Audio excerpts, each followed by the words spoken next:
Trying to lose weight? It's time to try Hers. At forhers.com/4u, you can access affordable, doctor-trusted weight loss treatments tailored just for you. These include oral medication kits or compounded GLP-1 injections. Through Hers, pricing for oral medication kits start at just $69 a month for a 10-month plan when paid in full upfront. No hidden fees, no membership fees. You shouldn't have to go out of your way to feel like yourself. Hers brings expert care straight to you with 100% online access to personalized treatment plans that put your goals first. Reach your weight loss goals with help through Hers. Get started at forhers.com/4u to access affordable, doctor-trusted weight loss plans. That's forhers.com/4u, forhers.com/4u. Paid for by Hims and Hers Health. Weight loss by Hers is not available everywhere. Compounded products are not FDA approved or verified for safety, effectiveness, or quality. Prescription required. Restrictions at forhers.com apply.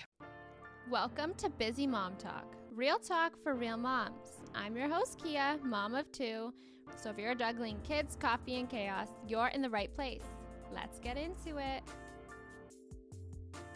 Welcome back to another episode. Today we have Lauren Hurley from Nurturing Roots, and we'd love to kind of get to know who you are and what you do. Yeah, absolutely. Thanks for having me. So I have been working in pediatrics for almost 20 years, which is just crazy to me. Most of my time has been spent, the last 15 years has been spent in as a developmental consultant. So I've really spent a lot of my time working with little ones, mostly under 6. I also have actually 3 children of my own too.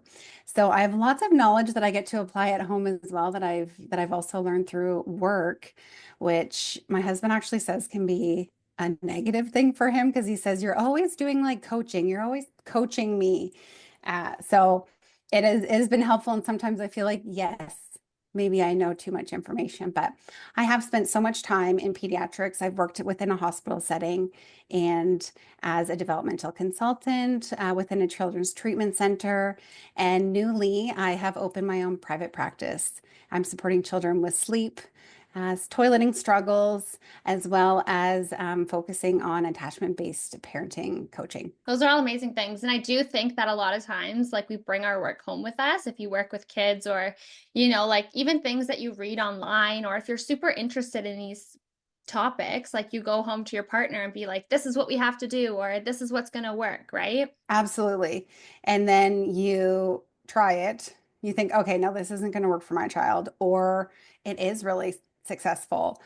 So it is definitely helpful to have different avenues of supports, or like you said, research. There's so much out there now that can be really helpful because you can't know it all, right? And it's hard too, because I think that there's so much research. It's hard for parents to grasp what's actually going to be helpful. And a lot of times too, like, I think there's this idea that sleeping through the night at 3 months old or 4 months old means you're sleeping 12 hours. But I mean, I could be wrong, but I'm pretty sure it's like your baby sleeps consecutively for 6 or 8 hours at that age, right? Yeah, and every child really is different. Some can sleep by 8 weeks through the night, believe it or not. That's just, it really comes down to it. And what I tailor my supports around for families too is it's custom to the temperament of the child, but also to the parent, right? It's about the parent, what they're ready to support their child with, how they feel about it, their parenting styles. So if baby is sleeping that much throughout the night, or longer stretches as they go, sometimes you'll see that by 8 weeks they're sleeping 8 hours. By 9 weeks it's 9 hours. It can be really dependent on the child, but sleeping through the night, if you're getting over 6 hours at that stage, that's a good stretch, and then a feed and back to bed. And I think that is so unclear to parents, as they don't know what these terminologies mean. And they also don't realize that if a baby's just waking up to feed and going right back to sleep, that's still considered connecting sleep cycles, right? Yeah, if they're having longer stretches, longer than 30 to 40 minutes, then they're connecting their sleep cycle. So once they've transitioned at that 4-month, where you see that big 4-month regression sometimes, they've transitioned over to an adult sleep cycle. And then every 30 to 40 minutes, just like us, we go through the cycle. And if they're sleeping longer, then they are connecting their sleep cycles together. So the one thing I would love to like kind of pick your brain on. So when we look at children who are neurodivergent compared to other children per se, like do you see differences in their sleep than other children? So I do see in my work as a developmental consultant within a children's treatment center, I was seeing a lot of children who had autism or diagnosed with autism or suspected autism who had struggles with sleep.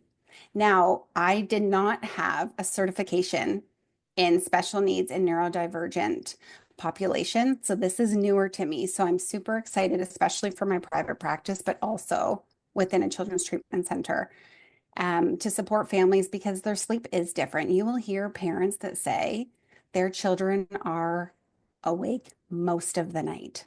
If you can believe it, hours. So you hear these stories of neurotypical, say, children who are up throughout the night several times. But then imagine if you're up several times a night, but you're up for an hour and a half, 2 hours every time.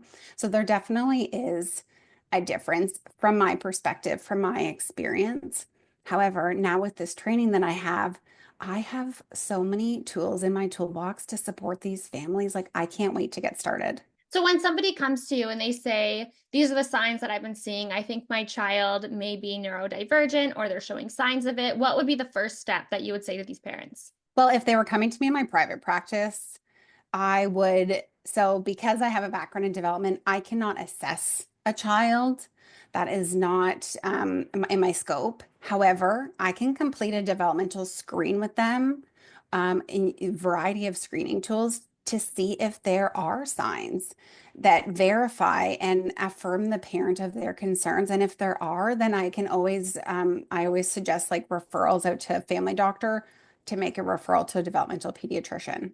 So we did do a little question box of like asking our followers if they had any questions to kind of see what their opinions or questions that they would have. And somebody did say like, what do you say to somebody who doesn't have the resources or the financial means to go private? Like, what do those wait times look like? How do they kind of manage in the meantime, especially because a lot of times they can age out of programs, which I wasn't even aware of.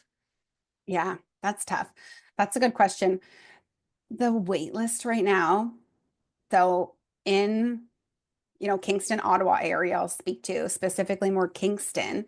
Um, the wait list can be 13, 14, 15, 16 months, depending for an autism diagnosis specifically. I'm talking. That's a long time.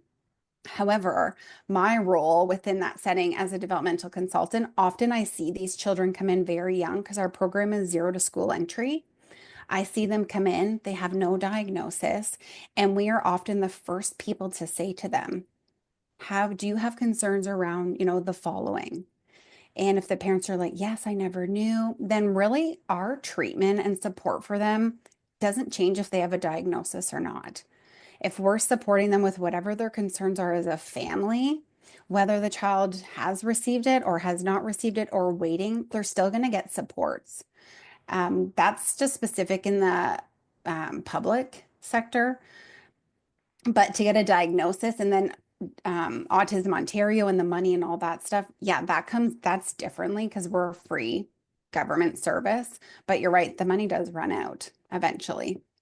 Yeah. So like what are those signs kind of aware to the parents? Like, is it just sleep, you would say? Is it like delayed milestones? Like what are the things that you're asking them? Yeah, absolutely. It can be variety, and because it's a spectrum, it looks really different because there's mild, moderate, or more severe. Some of these children we're seeing that don't have any communication yet, or they're not gesturing, or they're not seeing some of those early signs of communication. So that's definitely an indicator that we're looking at. And as well as maybe you're seeing repetitive behavior that they possibly could have grown out of at that point, developmentally kind of progress, but they're still doing something repetitive or restrictive behaviors. Sometimes you can see children who have gross motor delays that is also connected. Sleep issues, like you said, that's also connected. There's generally a lot of like GI issues as well with children who are, say, going to be or potentially diagnosed with autism also. So it's intricate for sure. I was definitely like shocked when I heard that there's such a correlation between GI and neurodivergent, which it's not shocking really when you think about it because gut health plays like a whole role in our whole body. But it does seem that it would be super hard for parents, especially because so many doctors have the waited out approach, which I think is great for some things like medically like talking. But when you look at those wait times, like they're super, super long. It's not like you're just waiting a little while. And usually you don't get that referral until they're older, right? Absolutely. And we hear that all the time. Let's wait and see, especially if it's a boy, it seems. Like, oh, they're just a boy. That's not a thing. That's not a thing. They're not ready to communicate yet. They're a boy. They're going to be later. That is not true. So I always tell parents, if your doctor has advised that, you are your child's best advocate. Keep going back. Go see someone else who can refer you, because we see that all the time, unfortunately. And it's tough. And I think that's what I like about being private too, um, is that parents just come to me and I can get them what they need. I can do what they need. They don't have to have a specific referral to get the supports that they are waiting for someone to refer them to, you know? Yeah. I think it's hard though, because there's just it like I think COVID really, really did a number on the system. So those long wait times, they just got even dragged out longer. And I think that it's probably like, I don't know, because I've never been in this position, but it's probably sometimes like hard for parents to accept a diagnosis and not even just neurodivergent, just kind of anything. Like I know with my son, when he was diagnosed with like C. difficile or other things, I was like, what do you mean? Like, how did he get this? How does this happen? And you have so many questions. And I don't think that there's like enough answers, because every child's so different. And I think that with parents, like there's not enough support when you're going through these complex things. And I think it is really important for us as clinicians and supports to the family when sometimes it can be just me that's in their life and they've received this diagnosis. They haven't been connected because their child's younger or they just don't have other connections yet. They're on wait lists still. And it can be really, really hard for parents to hear that, to accept that. There's denial. Like you have to sometimes go through those stages of grief because there's this dream that you had for your child, this baby you have in your belly, and then your child's born and someone's telling you something that's hard for a parent to accept. I mean, I get it. I think that it's super interesting too, because like, would you say there's a lot of support for family that it's just not a resource? Because like going through the conversations of like moms who've gone through trauma and stuff, I've realized now how much support is out there. We just never had the tools to access it, and no one's saying, "Hey, look, here's a handout. Here's all of the things that you can access, and these are the resources that are free, things that you can pay into, things that are a lot of money." Like, is that kind of the same thing that you would say for parents with children that have complex needs? Yeah. Yeah, that's a good question. I mean, it's hard to say, like, I'll just speak from a private practice perspective. My job is to make sure everybody knows about me, or as many people know about me, that this resource is out there, especially um with the toileting struggles. If there's a huge gap. There's a huge gap. Once someone finds out who I am and what I do, they are they're starting to work with me because they've said I've been looking for this resource. So I think it's so important that we should be getting out there as much as possible. Even a bigger agency, they need to be sharing what they do and the resources that are available in the community for families. Because I think too that a lot of times that parents they don't know about things, right? And it's like, where do I look for it? And we kind of said this earlier too, is that there's just so much information out there. We don't know what's true, what's factual, and everyone has their own opinions on things, right? Absolutely. There's so much information on the internet. And, I'm a mom of three, so I'm not surfing the internet as much as I say once did. But I remember with my first, and especially with sleep, because I wasn't as well versed at that time, I was always picking one resource of someone I felt very trusted in the sleep industry, and I would only take that person's information because there is so much and it's conflicting information. But if you find someone or something that feels good to you and feels aligned with you as a parent, I always say just stick with that. Don't look for 20 other answers.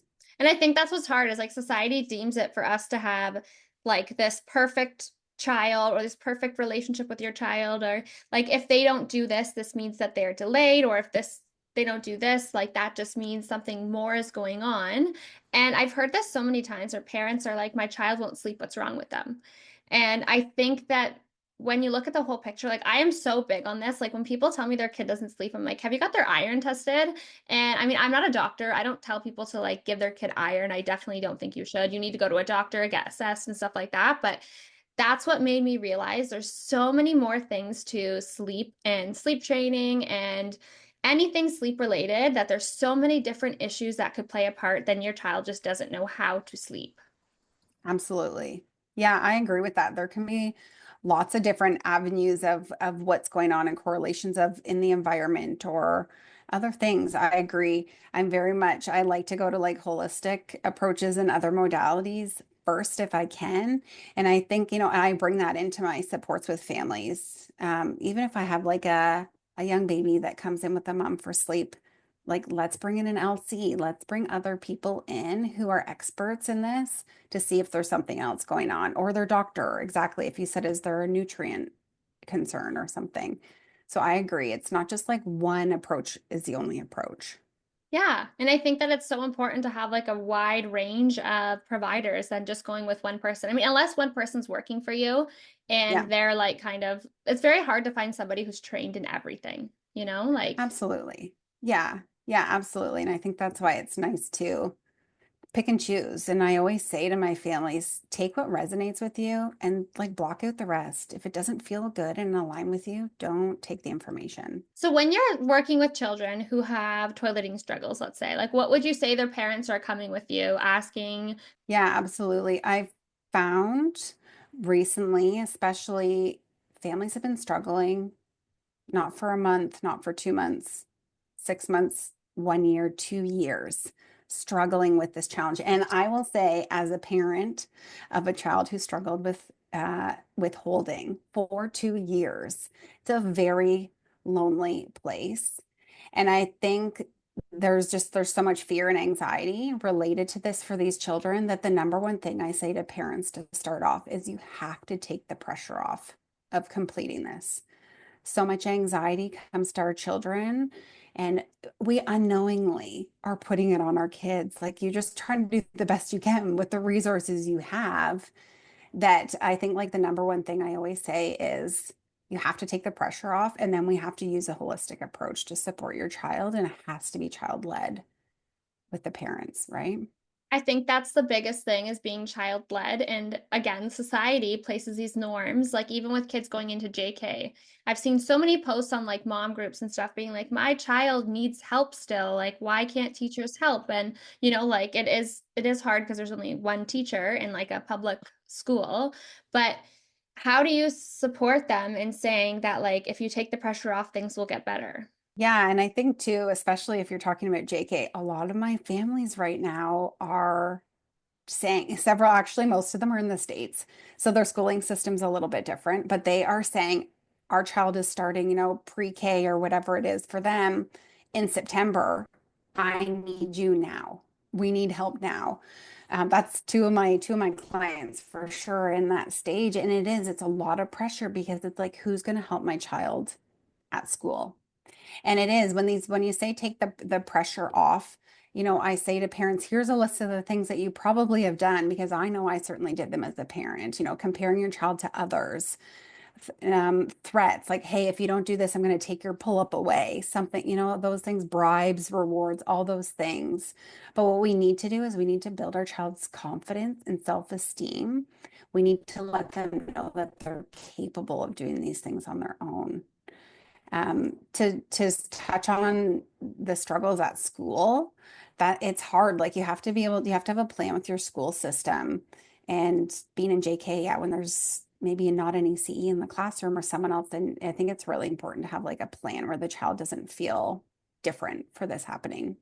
When you are supporting these families, what kind of things are you suggesting to build their children's confidence? We need to let these children feel like we are controlling their everyday. Always, right? Scheduling, school, daycare, here's supper time, here's this, here's that. They have control over their play, and children can also just control their bowels, their food intake, and their sleep. But when we're controlling everything else, that takes a lot away from a child's independence, you have to think. So I always coach parents on building their independence, making them feel confident about who they are.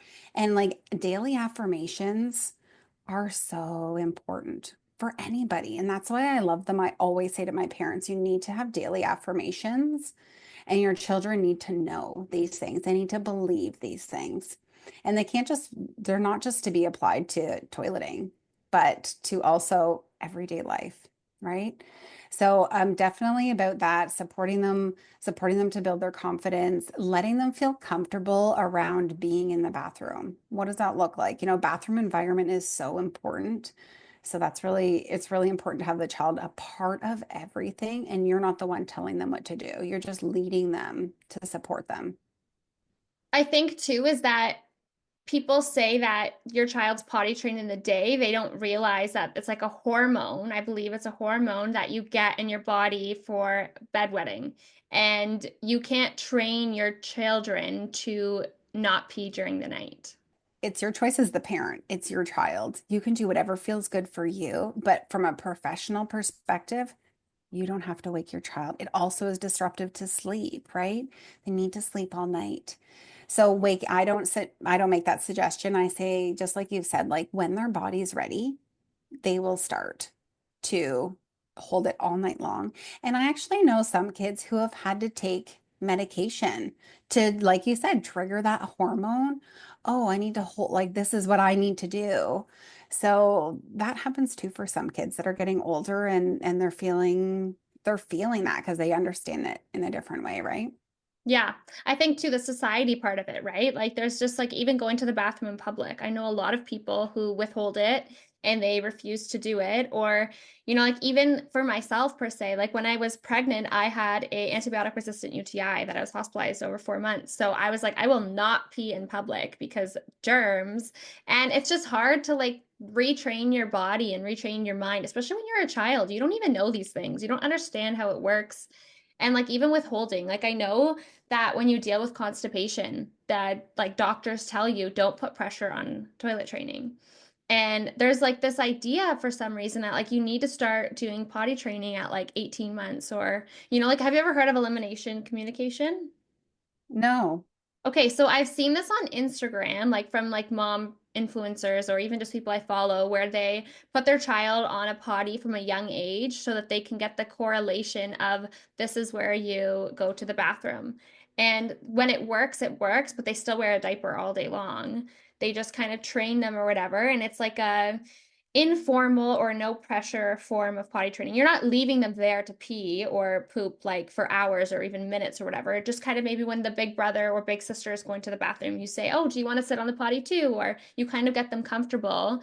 And at first I was like, this seems bizarre. Like, what do you mean you're putting your 6-month-old on a potty? And then now when I'm thinking about it, now that I have 2 kids, I'm like, this makes so much sense because you're getting them comfortable with it. You're showing them things or you're just getting them used to the idea of something that's not you're going to the bathroom in your diaper and that's it.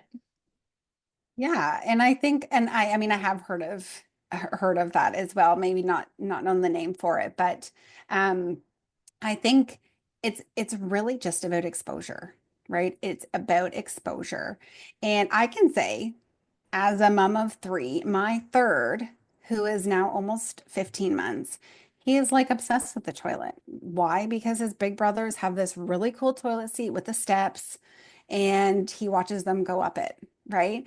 So sometimes at bath, absolutely, I'll say, do you want to sit on the toilet? He has no idea what I'm actually saying, but I will just sit him on it right after his brothers right before bath time, and he thinks it's so hilarious. He's so excited. He's so happy. I have absolutely no expectations. It is just about exposure. And until I say to my families and information I share, there's certain readiness criteria that I say is usually important to have before you're actually going to do like potty learning for your child.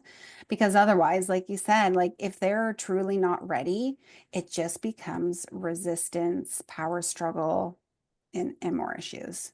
Yes, and even like I've seen online or people say like you just don't let them wear a diaper for 3 days. And I just think like, what do you mean? Like, I mean, to each their own. If that works for you, great. Like, I'm not talking down or whatever on any form of whatever people want to do, but like I don't think I could ever do that. And there's just so much pressure, I think, around certain things that it's hard as for my parenting style specifically that I don't think I could do that. And having people tell me to do that, I just started lying, being like, when my son was like 2 years old, I was like, yeah, he's potty trained, like fully potty trained. And, because I was like, what do you mean? I just don't let him wear a diaper for 3 days.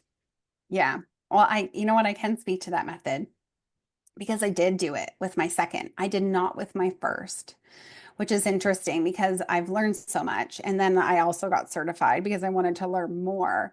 But my first is just, he's so different that I don't think that approach would have worked for him anyways. But my second was just after he turned 2, and he was showing so many readiness signs. But because I think he had an older brother, it was so different, right?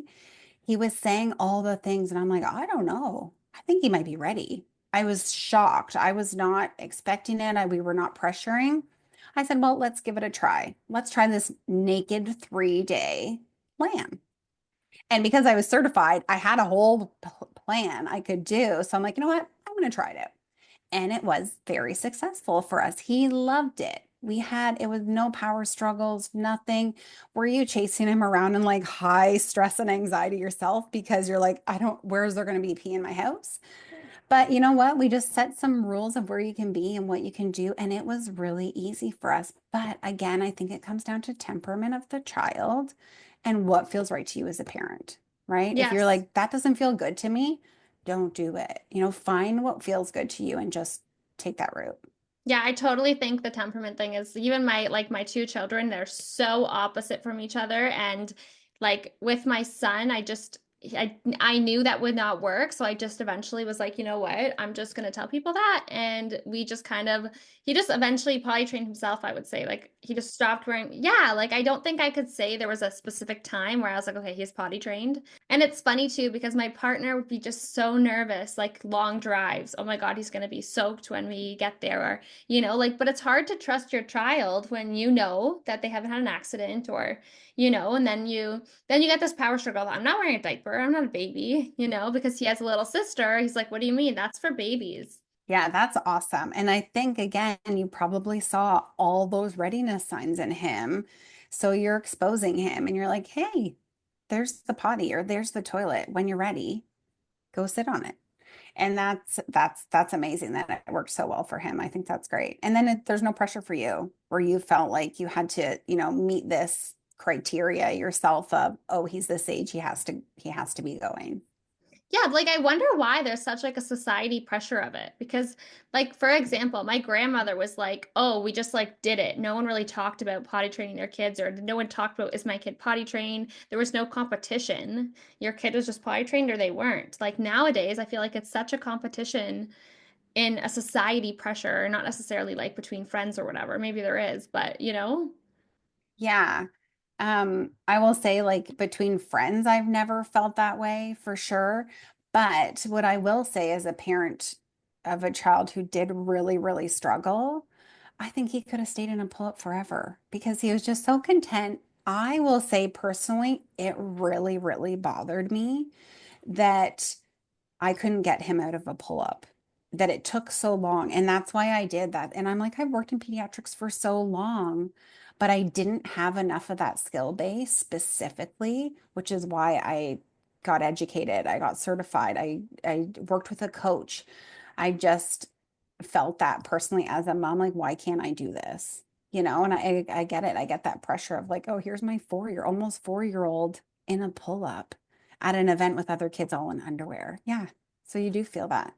it's wild to think that this is what is going on between moms because I've heard before that there's this thing where people don't judge children or whatever, but you still feel judged when people are looking at you like I personally don't really love when my kids sit on tablets at restaurants, but I also will let them be kind of feral and people probably stare at me because they're like, get your kid together. But I'd rather go through the hardship of kind of teaching them at a young age how to act or whatever. And I do feel judged, even though I don't want to feel judged. But then if like you put them in front of a tablet, then you have people staring at you like, oh, they're just going to sit in front of a tablet all day at dinner. Like there's just such a negative connection between children, motherhood. And I honestly hope that one day, like moms don't feel that way. Absolutely. I agree. I'd be really nice to not feel that way as parents or just other generations judging us. I'm sure you've experienced that too, right? I think so much of social media sets that tone, really, because you see all these things and all these expectations and my child does this or my child's doing that, but you're not like looking behind the scenes of what's going on. And I, same as you, when we go out to restaurants, I do not bring technology. I never have brought technology. And, I see the parents who have technology and I'm like, maybe they got a good thing going because they're actually enjoying their meal. And I don't think I've sat in a like pleasantly enjoyed a meal with all my kids because it's so busy. But I'm the same as you. I think it's rooted in you have a family meal, you have a conversation. This is something special.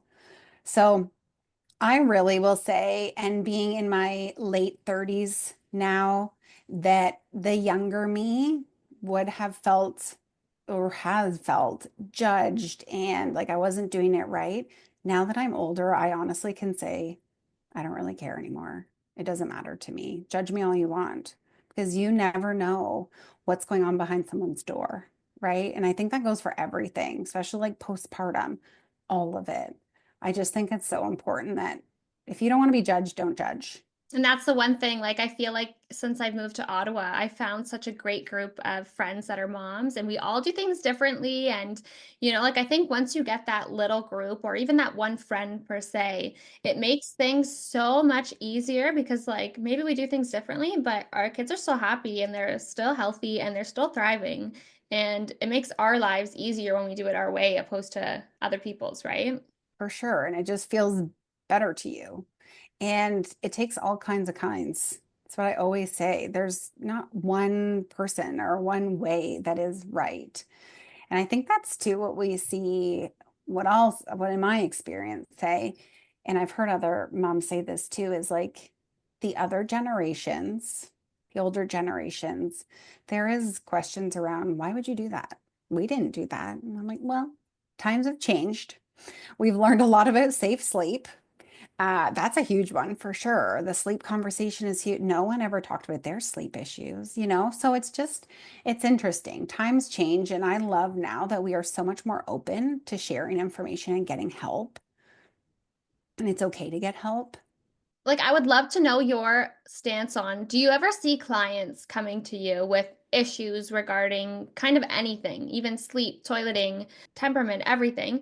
Do they try to ask you, how do I relay this information to my mother-in-law, my father-in-law, my parents, old generations in my family, my caregivers? Like, do they ask those things, or is that not really something that you see?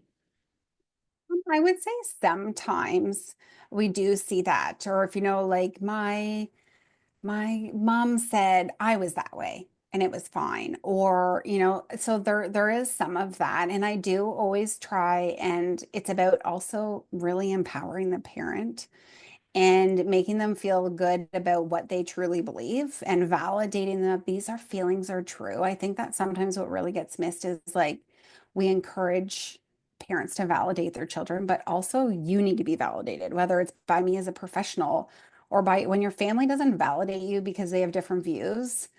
I think it makes us question ourselves, right? Makes us question ourselves. So I just think it's really important for parents, moms say, to feel feel what you feel and be strong in your conviction. And you have to stand up for yourself. When it comes to your kids, like elbows up is what I feel. And maybe you weren't that confident before you had kids and you wouldn't speak your truth to your parents or your mind. But now that you have kids, it's like nothing stops me from saying what I need to say about my kids. That's how I feel and what I try and coach my families. Well, I'm really glad you have that perspective because I think I actually just posted about this recently that with my son, when I was a first time mom, I was not confident saying, don't kiss my baby. I was not confident saying, do not do that with my baby. I'm not confident with this. And I was not comfortable with it either. And now with my daughter, I was like, I am so comfortable. Like, I will burn bridges. I will scream from the rooftop, like my way or no way. And I mean, it is hard in some stances. Like, I come from an Italian family. Like, my grandfather still doesn't understand why he can't kiss my babies, you know? But like, it's also for his protection too, right? Because he's 94. Um, but you just think about different ways of parenting and kind of how it's alternated, shifted. And I think it's hard because there's so much new research and things that are actually researched now opposed to before. They were just kind of a myth and there was a commercial on this and now everyone believes it, right? So it's kind of hard to know what's factual, what's true. Um, but what's one of the most common things you would say that you see with the families you work with, both in the private sector and the public? I would say so for the public sector. I started as a developmental consultant when I was 19. Oh, wow. Isn't that crazy? I was 19 years old and I was seeing a lot of family where I lived at the time. I was seeing a lot of families with low SES, socioeconomic status, and it was very much a learning curve for me at 19 years old. I didn't really have a lot of experience with children who have autism.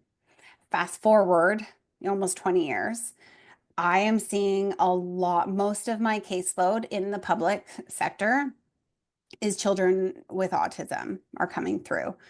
Not as much children who are showing a delay. We still see those children as well, work with preemies as well, but that's who I'm supporting the most in the public sector is children who are neurodivergent or suspected neurodivergent at that time. And then in my private practice, I have I do lots of sleep coaching, but I am really seeing more children come in with poop struggles, withholding struggles, constipation struggles. And I find that like I said earlier, when families know what I do, they get on a call with me, I tell them about what I do, what my approach is, and they are booking packages with me because there is such a gap in service for that. And when you find someone who aligns with you, you've been going through this for 2 years, so you don't have much to think about. You are just so happy you found someone who knows what you're going through. And I mean, because me as a mom, I went through this. I feel like people just really feel that connection and want to move forward and want my support. So those are the families I'm supporting right now. Yeah, well, that's amazing. And I think that it's such a niche thing that you do that I'm sure doctors aren't recommending, oh, go find a developmental consultant that has specialty in toilet training. And, like even some nurses I know, they do that kind of stuff. Like it's just not something that you know about. I honestly only found out about this type of work. I think it was like a couple weeks before I met you. And we had a call because it's not something that people are talking about.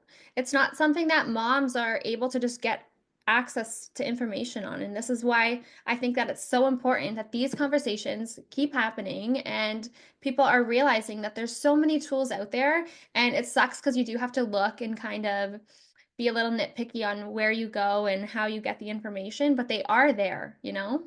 Yeah, absolutely. And I will say in our time with my son, yeah, do you want to know our recommendation?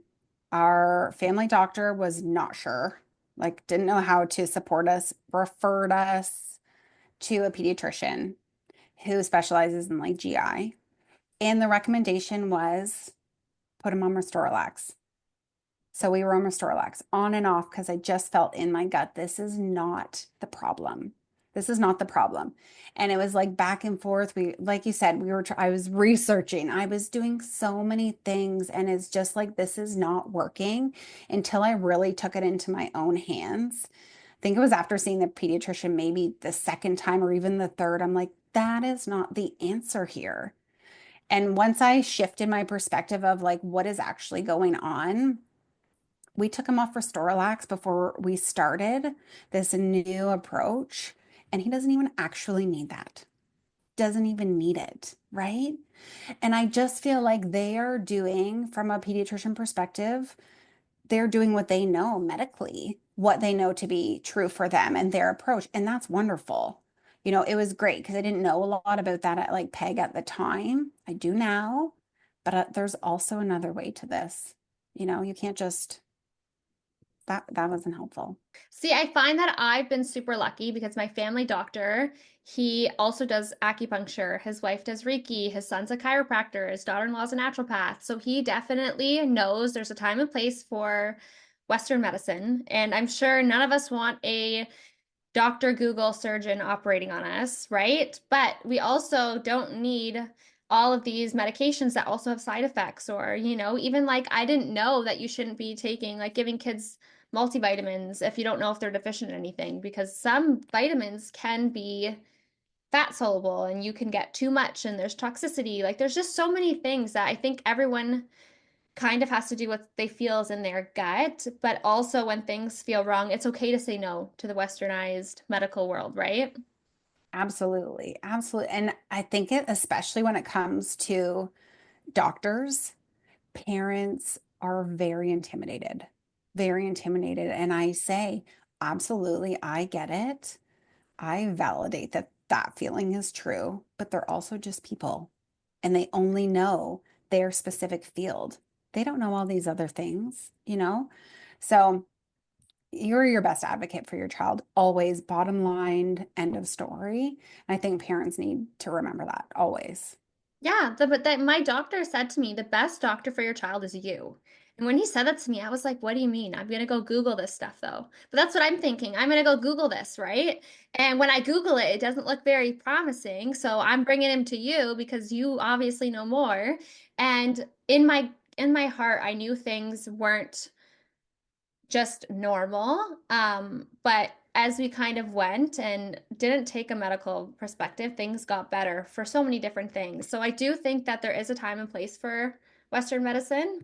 So what would you kind of say, like a parent who's struggling in the deep end of toilet training, sleep training, behavioral issues, like what would you say to these parents to kind of give them a little bit of hope?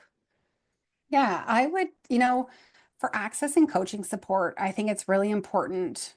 You as the parent, them as the parent, they have to be ready to take that next step because it is a commitment on their part. They have to be at a place that they feel like I am ready to do this. I'm ready to be supported by someone else. And they need to know they're not alone. And it's not just like paid services. It is not just about that. If you visit, my page or say other people who do different modalities, there's always lots of information out there. And following someone specifically, per se, if you're in line with their coach or their approach, I think that you are not alone and just reach out. Don't feel intimidated. I think a lot of parents too feel shame around, like, let's say about toileting, feel shame that they couldn't get their child to this next step on their own. So there's shame. There's, why haven't I been able to do this? I should be able to do this. It's not that easy all the time. And I think with sleep too, is moms don't want to share that they're co-sleeping. And I always say there is nothing wrong with that if you're doing it because you're choosing to do it or you're doing it out of necessity, survival. So I just feel like there's shame attached to a lot of this, and we've all been there, we've all felt it. So don't be afraid to reach out, especially to someone who you feel that is open, approachable, and non-judgmental. I think that's so important. Yeah, and I think that's the thing with this podcast. We've had so many people reach out to want to come on, and we truly want that unbiased approach that these specialists are going to give, that they don't care whether you bottle feed, that you breastfeed. They don't care if you're co-sleeping, you slept trained right at 12 weeks or whenever it's advised to do so. Like we want to have these people who believe that supporting the parents and their beliefs is the step, and that's the tool that's going to get them to where they want to be the best parents that they can be. Absolutely. No, that is totally in line with how I feel too. Just to push your ideologies onto someone else, I think is so unfair because I would never want that myself. So why would I do that to someone else? But that's my perspective too. So I love that you ladies are like in line with that and providing all these resources to families. I've listened to some of your podcasts too, and I've had birth trauma more than once. So I just feel like it's so great what you're doing. Yeah, and these are the conversations that we kind of want to keep having because, like, I look at you, I would never know you had birth trauma. And Dana and I were kind of talking about this. Like, most people who do, they don't stand on a rooftop and say, I had birth trauma. Who wants to listen to my story? Right? It's not something you carry and you put on your forehead, you know? And I think it's really hard because even when I first met her, she was the first person who ever shared her story with me. And I think it's so powerful that women feel confident and they feel empowered to tell their story because people do care. People do want to hear it. And, you know, and like, it's amazing to see how so many moms go through such struggle and such trauma, and they still become such great parents and great resources for the mom community. Yeah, absolutely. And I think that so many of us do go through it, this birth trauma, and don't talk about it, or again, shame around sharing it, or feel like you're alone, or you hear your friends that have these like beautiful birth stories. I've never experienced that. Not to that effect. They've always been a surgery, every single one of them. So I just feel like everyone has their own story and their own journey, and not one's better than the other, you know? Yes. So I do. I think it's important to share too and talk about. And I never did. I never did the first time around. It's so important, though. It's part of, I think, the healing process for every woman, right? Yeah. Yeah, absolutely. And I think too, as you have more children or another child, you like you said before, like you feel more confident that you're kind of like in the mom club now. You feel like, oh, okay, I know what this is about. Like I can share because I know it can help someone else. But when you're first new in it and you don't know what you just went through to have this little baby and now you have to take care of another human and you're can't even walk, it is a lot. It's a lot. It's a lot to process. It's a lot to process, especially too as the time goes, like, and you're starting to learn about all these things. Because I find that when I was first pregnant, nobody talked about birth trauma. They either just said vaginal birth, C-section birth. You're either having a planned birth or it's just like a emergency birth. That's bad. There's not really all these other things that could happen. But I do love that we've had this amazing conversation. And what would you say is the most rewarding part of your job? Like what is the thing that like kind of sets your soul on fire? Because I do know you're so passionate about what you do. Like I just love to know what's that one thing for you. Yeah, I would say for sure when I see families that come to me that moms are crying for whatever reason, whatever they're going through, they're at their wits' end, their mental health, is suffering because of it. And getting these messages from moms, I mean, my coaching is very responsive, so I'm connected with these families all the time. When I see them reach their goals, or they're like, oh my God, I didn't think this would work and it did, or she's pooping on the toilet and the mom's like crying in a voice note, that just like makes me feel like it's my own child and I'm proud of them too. And I'm crying and sending a voice note back, like, I'm so excited for you. And I think because I've been on the other side of it with sleep and with toileting, they're like, I remember those feelings. And it's amazing. Absolutely amazing. I couldn't imagine doing anything else other than supporting families. I feel so blessed. I literally get to do this every day for a living, and it's amazing. Seeing them succeed is awesome. Yeah, that's amazing. Well, I truly appreciate you coming on today. And if you have anything like last minute you want to kind of share for our listeners, now's your time. Awesome. Well, thank you for having me too. I really appreciate the time and what you're doing. I think this is amazing, and parents and moms are so lucky to have this resource. And the one thing I would say to take away is be true to yourself, do what feels right for you. Don't let someone else pressure you into making choices that aren't aligned, and reach out for help. Reach out for help. Share your story. Connect with other moms. Yes, I love all of those things. So we'll see you all next week.